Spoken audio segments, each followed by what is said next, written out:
Hi everybody and welcome back to Lost Genre Reddit Stories. This post is from the subreddit Am I the A-hole and it's by user Silence Fiction. Am I the a-hole for not letting my pregnant sister sleep in my bed? I, 26 male, rent a small 2-bedroom apartment. I live alone, but I use the second bedroom as my office because I work from home full-time. My older sister, Lily, 31 female, is 6 months pregnant and soon to be a single mother. She has some issues with her apartment. She is in a disagreement with her landlord and in the process of moving out. So she asked if she could stay with me for a few weeks. Of course, I said yes and that I would be happy to accommodate her for as long as she needed. She moved in last week, and the first thing she did when settling in was pointing towards my bed and saying, "I'll take this one." I laughed, thinking she was joking. Only later in the evening, when I asked her if she needs anything else before going to bed, she mentioned that she was not joking about wanting to sleep in my bed.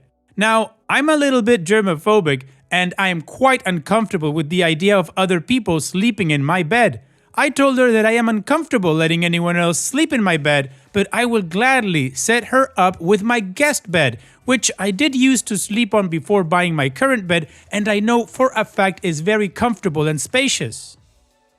Then she started guilt-tripping me, saying that since she got pregnant, she's having problems falling asleep and that she needs the bigger, more comfortable bed. I stood my ground and told her I was happy to accommodate her, but I wasn't giving up my bedroom. She sulked, but she took the guest bed. That lasted exactly 2 nights before she started complaining that the bed was too stiff and that she couldn't sleep. I offered to buy a new mattress topper, but she refused. Instead, she tried to pull the "you're my brother, you should want to make me comfortable" guilt trip again.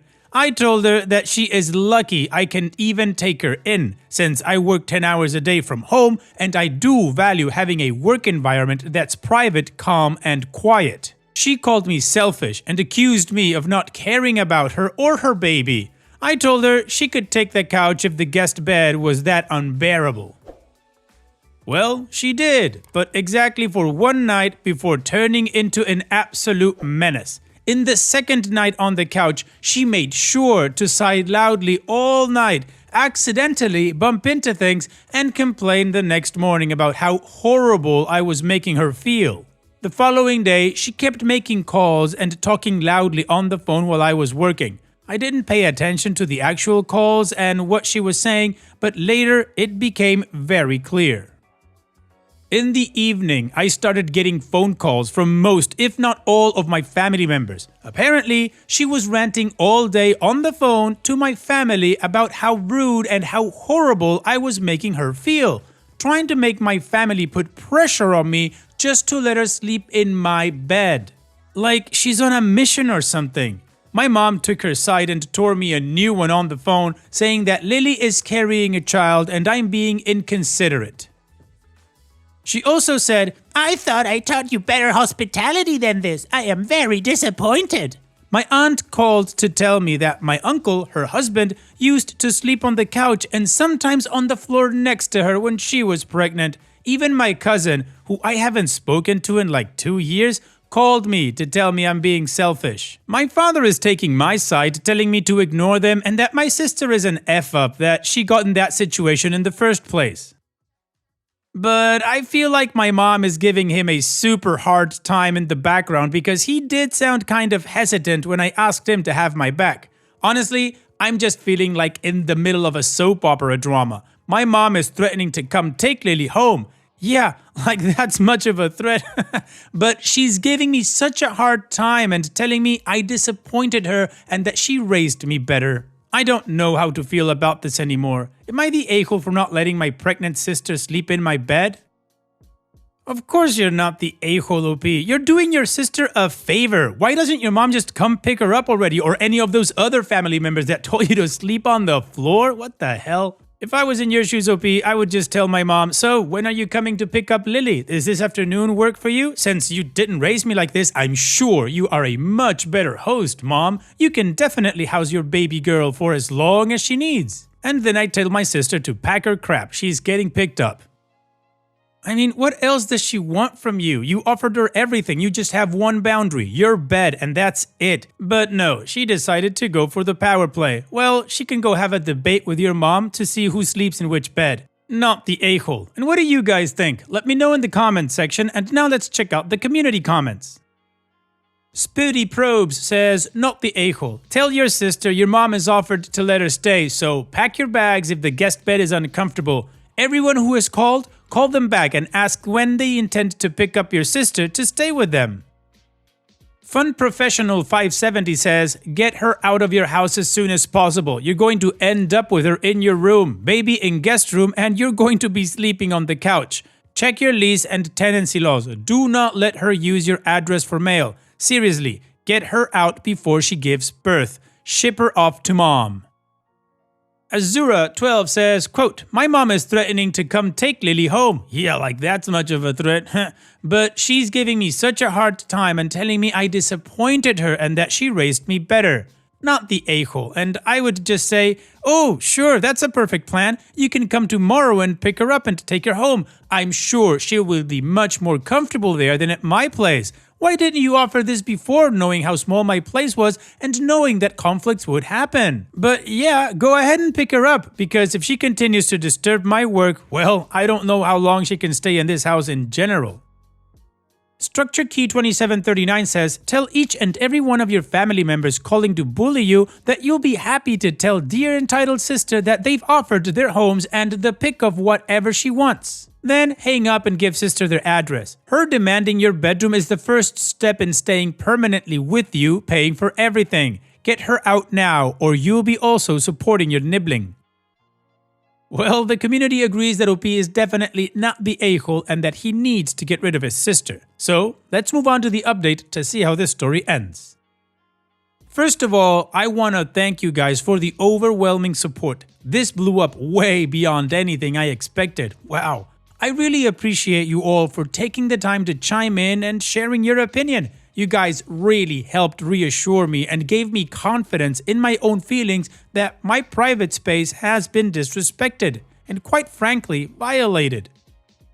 I would like to answer a few common questions I saw in the comments. 1. The guest bed is in the living room. It's stored in the second bedroom, my office. But whenever I have a guest, I set it up in the living room. The living room space is quite big and can comfortably fit the guest bed, couch, and living room table as well. 2. I, in fact, did not get my sister pregnant. What the F, guys? 3. My parents live 4.5 hours away and they are the closest family members to my apartment. That is why I didn't initially think of suggesting anyone to come and pick up Lily to take her to their place. And 4. Lily is moving out of her current apartment because it is being sold and the new owners aren't sure if they want to keep renting it or what to charge exactly. So that's why she's moving out. Anyways, here's the update. My mother made the drive over yesterday. She came in quite furious, barely said a word to me, and wanted to just take Lily and leave as soon as possible. She had that cold, disappointed look on her face. It broke my heart, honestly. I told them, Lily and my mother, that I wanted to talk and explain my side of the story. I told them both that I didn't want them to leave on bad terms. I sat them down in the living room and explained my side of things. I also decided to show them the original post, and it did help calm them down and make them second guess their opinions. Also, I believe they were quite embarrassed, judging by the look on their faces when I showed them the post, to see everything written out like that, but they didn't dare say a word about it, although in the end they both agreed that my apartment is my personal space and also my workplace, and they understood why it was difficult for me to give up my bed. It wasn't totally smooth though. They still gave me a bit of a hard time, saying that while they do understand my side now, I could have still been the bigger person and just let Lily sleep in my bed. At least they did drop the whole "you're selfish" act. As for the rest of the family, I demanded that my sister called each and every one of them and let them know my side and calm them down. Lily was reluctant at first, but my mother gave her the look and eventually she came around and told me she'd do it on the drive back to my parents. I was honestly surprised she'd agreed, My aunt even called me today to apologize. That was definitely unexpected and very satisfying. Lily is now staying at my parents', and honestly, I wouldn't be surprised if I get a call in a few weeks with them ranting about her being entitled in their house. Can't wait to see how they'll handle that one. Hopefully, this is the last time I'll have to deal with this. Lily still needs to move her stuff from her old apartment, which is a 30-minute drive from me, so I know she's going to ask for my help. Not that I would mind, I would be happy to help her, but I'm worried she might want to come stay at my place again or use my place to store some of her stuff. Also, she might bring this whole thing up again and I couldn't be asked to deal with it once again. That's a problem for another day though, hopefully not. So in the end, I believe it turned out the best way possible and I have you guys to thank for that. Seriously, I appreciate each and every one of you who took their time to comment on my original post. Thank you. Well, it'll be good for you. They eventually saw your side of things. Now, you do raise a very important point. Maybe when your sister asks you to help with her stuff, you tell her something like, sure, let's get a U-Haul and take it to your mom and dad's house. That way, getting through your house is not even an option on the table. In any case, OP, here's wishing you the best. Thanks for sharing and take care. And now, let's move on to the next post that also has an update. This post is from the subreddit Am I the A-Hole and it's by user SubstantialAge201. Am I the a-hole for calling out my sister in front of our family? So this has caused a massive blow up in my family and I need to know if I went too far. I, 26 female, have an older sister, Emma, 29 female, who has always had a habit of playing the victim. Growing up, she would get away with everything by twisting situations to make herself look like the wounded party. If she broke something, it was because I distracted her. If she missed a deadline, it was because I stressed her out. You get the idea. Recently, my parents hosted a big family dinner. And Emma was going on about how hard her life has been lately, how she's struggling with work, how people always seem to use her, and how no one in the family supports her. Normally, I just ignore it, but then she directly called me out, saying that I've never been there for her and have always made things harder for her. That set me off. I reminded her in front of everyone that I was the one who covered her rent when she was between jobs. I was the one who took care of her dog when she went on a last-minute vacation, and I was the one who spent my money to bail her out when she got into credit card debt. I basically laid out everything I had done for her that she conveniently forgot. She started crying, calling me cruel and saying I embarrassed her. My parents told me I should have talked to her privately instead of humiliating her, but honestly, I was tired of her narrative making me look like the bad guy. Now half the family is on my side while the other half thinks I was out of line for calling her out in front of everyone. So, am I the a-hole? No, OP, and I honestly have no time for people like your sister. So she gets to play the victim and say that everything is your fault and that you've never been there for her, and she does this in front of everyone. But when you set the record straight, you're cruel for humiliating her? F that, F your victim of a sister, and F your enabling parents. Honestly, man, people like your sister tick me off. Zero accountability. I don't understand how they can go through life just liking being a victim. There's no pride in that. Ugh. Alright, now I'm just ranting. So what do you guys think? Let me know in the comment section, and now let's check out the community comments. I would say that you weren't calling her out, you were responding to her calling you out for not being there for her. Say that you were humiliated and hurt by her words that she didn't think twice about saying in front of everyone. Ask if they told her that she should have talked to you privately. Pass Comprehensive 425 says, not the a-hole. Tell mom and dad you're done with your sister throwing you under the bus. Every single time she lies about you in public, you're going to expose her in public. So dear sis, better start thinking about what she says when she starts her next woe is me tirade. If your parents want to keep the peace, they need to control your sister. Servant Girl 789 says, not the a-hole. You were publicly accused by your sister so she could get some sympathy. She had no leg to stand on, and I hope you'll refrain from helping her in the future. She's a liar and a narcissist. And Ginger630 says, not the a-hole. So it's okay for your sister to call you out in front of everyone with false allegations, but you correct her publicly and you are the problem? Now I see why your sister is like this. Your parents coddled her. They probably blamed you every time she messed up, which is why she learned to do it. Ask them why she didn't discuss her issues with you privately. Hell, at the next family dinner, call them out. They all need a timeout, no more dinners until they all sincerely apologize to you, and no more bailing out your sister or helping her out. Last minute vacation? Get a dog sitter. Lost her job? Find another one. Credit card debt? Get a second job and stop buying crap. Your wallet is closed. No more helping her. She doesn't deserve it and doesn't appreciate it. If she asks, direct her to your parents. Well, the community is pretty much in sync that OP is not the a-hole and that she should just stop helping her sister altogether. So now let's move on to the update to see how this story ends. I wanted to give everyone a final update on the situation because things have taken a pretty definitive turn. After the dinner, things only got worse. My parents, after hearing both sides, decided to completely cut me off. They were furious with how I handled things in front of the family and said I crossed a line that couldn't be undone. They told me they were disappointed in me for humiliating Emma like that and that they couldn't support me anymore while I continued to cause so much tension. They've completely stopped talking to me and they've made it clear that their relationship with me won't be the same going forward. They're fully backing Emma now, even though she hasn't apologized or acknowledged anything I've done for her.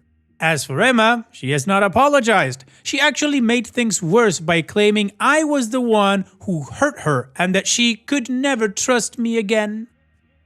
She hasn't taken responsibility for anything, still clinging to her victim mentality. She has no intention of changing or admitting that I've helped her out in so many ways. I feel like it's just playing the role of the martyr, and at this point, I'm exhausted. I've made my peace with the fact that my relationship with my parents is over for now, and that Emma and I are done. I can't keep fighting for a relationship with people who won't see what I've done for them, and who are willing to throw me under the bus without a second thought. I'm done being the scapegoat, and I'm not going to keep putting myself in the position where I'm expected to give everything for people who won't even acknowledge it. I guess this is it. I've cut them out of my life, and while it hurts, I know that it's what's best for me in the long run. No more trying to please people who don't care about me in return. Thanks for all the advice and support. I'll be focusing on myself from here on out. Good for you, OP, and good riddance to the lot of them. So honestly, OP, make sure you keep them blocked because they will be back and they will try to guilt trip you into helping them in some way by saying, family helps family. So stay strong, OP, and here's wishing you the best. Thanks for sharing and take care. And now let's finish this video with a mood booster post. This post is from the subreddit Malicious Compliance and it's by user DocHank. Employers, careful what you ask for. I'm an emergency physician. I work in emergency departments in hospitals. An interesting specialty in medicine. Different patients every day, except for the frequent flyers, but that's another story. Now, especially in the winter time, EDs are full of people, with usually long wait times, and we take people in order of severity, not first come, first serve. So, I'm at work and get a new patient. The chart says, needs a work note. I go into the cubicle and see a patient that is obviously ill. After 40 years of experience, I can size patients up pretty well from across the room. This woman was ill. Vitals were not good. Fever of 102 Fahrenheit, the works. The monitor shows her heart is okay, pulse is a little high, blood pressure is a little low, high fever. Talking to her, she tells me she's got a cold. Now, I tend to appreciate it when patients just tell me the truth. She didn't claim to have COVID, pneumonia, anthrax, don't ask, or anything but a cold. Which, being a virus, there's not a hell of a lot I can do for her, so I ask why she came in. Turns out she's been ill for 2 days. Her fever is actually down with her taking Tylenol and drinking fluids, no kidding, and her employer wants a doctor's note for more paid time off. This woman waited in the emergency department waiting room for, checks the record, 5.5 hours to get a damn note for work? Not her fault though, it's her employer's. So I ask her how much time they will give her paid off. There's no limit, she said. I just need a doctor saying I need it. Got it. So she went home with a lovely note giving her 2 weeks off with pay and instructions to return for additional time if she needs it to recover. I really hate employers that demand asinine notes like this. Fight the stupidity. Well, the employer just wanted the note, and that's exactly what you gave him, OP. Thanks for sharing. And that's it for today's video. Thank you so much for taking the time to watch it. Now, if you've gotten to this point in the video, I assume that you like these stories that I'm reading out. So here are a couple more that you might enjoy. And if you don't have any time to watch another story right now, save it for later. And also, don't forget to hit that subscribe button.